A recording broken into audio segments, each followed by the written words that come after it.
Welcome to today's explainer. Listen, I am absolutely thrilled about this one because we are diving into what is honestly like a movie. We're looking at the most unique, totally cinematic marketing masterclass ever recorded. We're going to explore this incredible story that mashes up high-stakes business, deep consumer psychology, and, surprisingly, a really touching father-son relationship. And the crazy part?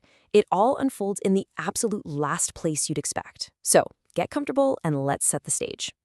It sounds completely crazy, right? Like, what could a convicted guy in federal lockup possibly teach you about generating serious wealth?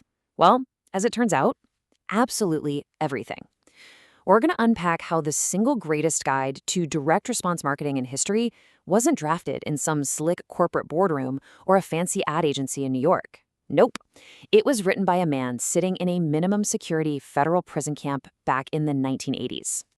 And that man was Gary Halbert. A lot of people consider him literally the greatest copywriter who ever lived. I mean, the guy generated billions of dollars in sales with nothing but a typewriter and this almost scary understanding of human nature.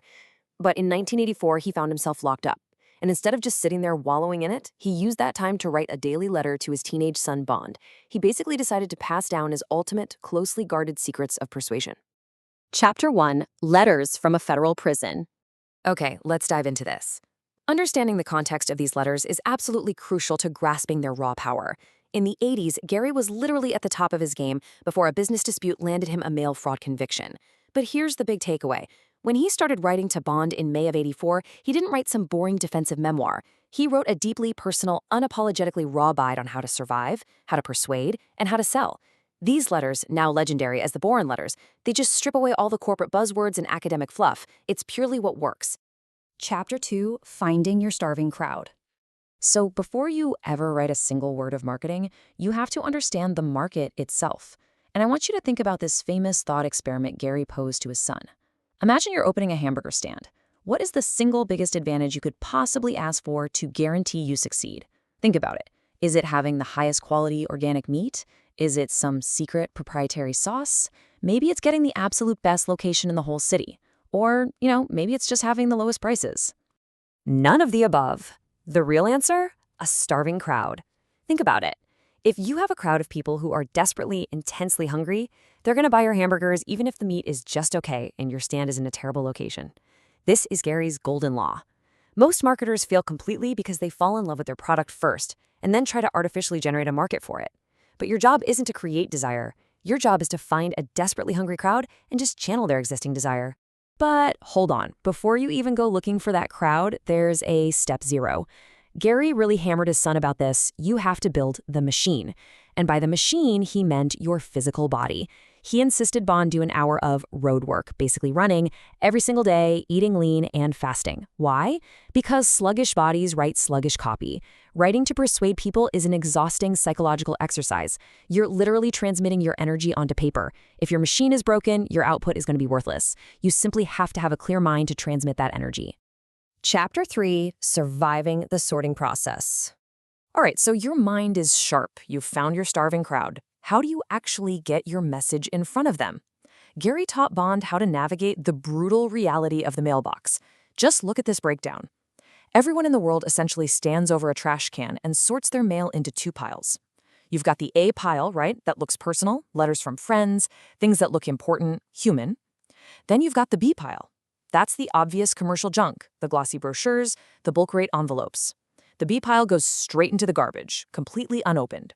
If your marketing looks like the B pile, well, you've lost before you even started. Now, what's genuinely amazing here is how perfectly this translates to our digital world today. Gary told his son to use real postage stamps and plain envelopes so his marketing was disguised as personal A-pile mail. Today, that means ditching those heavy, overly designed corporate email templates, because if your email looks like a glossy brochure, our brains immediately send it to the mental B pile, or worse, the spam folder. Your message absolutely must look like a real human communicating with another real human. Plain text, a conversational subject line. That is how you survive the sorting process. Chapter 4, the AIDA persuasion formula. Okay, so let's assume you've survived the sorting process. They've actually opened your message. Now, how do you persuade them using nothing but words? To really grasp the mechanics Gary was teaching here, it helps to look at modern marketing expert Dan Lok. He brilliantly defines this exact skill as closing in print. And let me tell you, it's the ultimate high-income skill. You're using written words to generate leads, persuade, and make sales, all without ever opening your mouth. If you can sell one-on-one, copywriting is what allows you to sell 1 to 100,000. And it works 24/7. So let's see how this builds into an actual workable structure.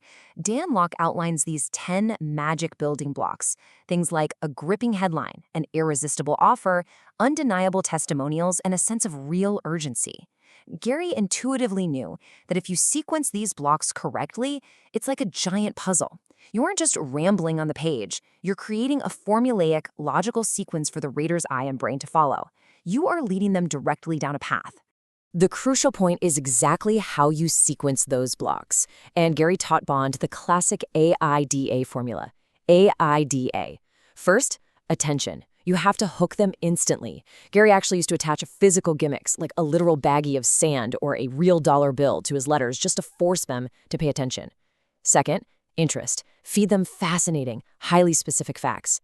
Third is desire. Paint a really vivid picture of exactly how your product solves their specific pain. And finally, action.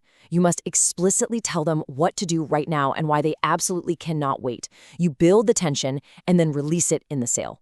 But here's the thing, just knowing the formula isn't enough to make you great. Gary gave Bond this legendary, almost crazy secret homework assignment. He told him to find historically profitable millionaire-making ads and physically transcribe them word for word by hand. Why on earth would you do that? Because by physically handwriting the copy, you literally force the rhythm, the sentence structure, and the flow of master persuaders directly into your brain's neurology. It's how you internalize the actual music of selling, rather than just memorizing the lyrics. Chapter 5, Plausibility and Authority. Now let's tackle the deep psychological hurdles of selling. We need to deconstruct the hidden magic behind why the absolute best sales letters actually work, especially when the reader's guard is way up. You've basically got these two massive mountains to climb. First is plausibility. Your reader might just think your solution is entirely fake. Gary had this famous desperate nerd from Ohio ad, and it worked beautifully because he showed someone who started off worse than the reader and still succeeded. The reader looks at it and thinks, well, if a desperate nerd can do it, it's plausible I can do. The second mountain is authority. You have to prove you are the definitive best person to help them. Legendary marketer Frank Kern does this perfectly by showing massive track records and offering these crazy risk reversal guarantees. You have to conquer both of these mountains. So how do you best convey that plausibility and authority? Through narrative. Listen, humans are quite literally wired for storytelling around the campfire. It's in our DNA. Take the high-end skincare brand La Mer, for example. Their origin story of a doctor extracting C ingredients to heal his own skin drives sales way more than a boring chemical fact sheet ever could. Facts tell, but stories sell. People make a buying decision in the first fraction of a second based entirely on emotion, and then they spend the rest of the time looking for logical facts to justify what their heart has already decided. Chapter 6, Money Follows Your Enthusiasm. And that brings us to our final chapter. Let's return to the emotional core of this story. Picture that minimum security prison again, where a father is just trying to prepare his son for the brutal realities of life and business. Amidst all the ruthless marketing tactics, Gary was still, at his core, a protective dad. He gave Bond the HALT principle. He said, never make a major life or business decision when you are hungry, angry, lonely, or tired.